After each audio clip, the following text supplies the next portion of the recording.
can you still use edge sorting in blackjack? Imagine spotting tiny differences on the back of a playing card and using that to gain an advantage. Sounds clever, right? Well, that's what edge sorting is all about. It involves noticing small irregularities or imperfections in the card design. Players try to have dealers rotate these cards to figure out if face-down cards are high or low value. This technique has been talked about for over 40 years, but using it in blackjack today is pretty tricky. The legal side of things is also a gray area. In most cases, edge sorting works better in games like baccarat rather than blackjack. That's because blackjack often uses multiple decks and shuffles that make it hard to see any irregularities. Plus, the imperfections in the card edges need to be big enough to spot, which isn't always the case. You also need to convince the dealer to rotate the cards multiple times without raising suspicion. That's much easier in baccarat than in blackjack. When edge sorting does work in favorable conditions, it could give a player an advantage of around 6%. But in real blackjack games, that's almost impossible to pull off because of how casinos shuffle and handle cards. Legally, edge sorting is a bit of a gray zone. It's not technically illegal in many places because it doesn't involve marking or physically altering the cards.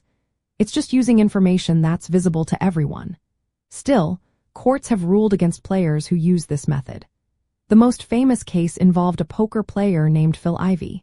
He won nearly $10 million at a casino in Atlantic City by using edge sorting.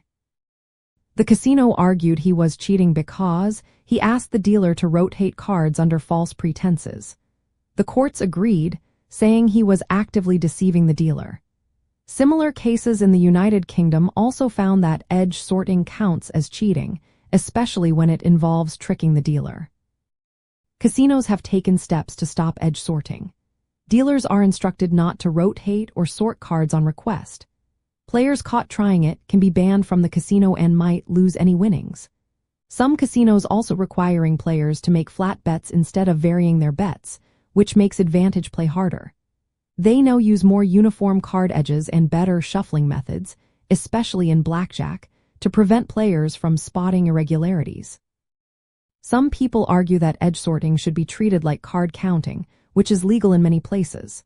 They say it's a skill-based technique, not cheating. But courts have rejected this idea. Card counting involves only mental calculations and observation, while edge sorting often involves actively manipulating the dealer. Because of this, trying to use edge sorting in blackjack is not a good idea. It's risky, and if you get caught, you can be banned or even face legal trouble. Modern blackjack games, with multiple decks and frequent shuffles, make edge sorting nearly impossible to use successfully.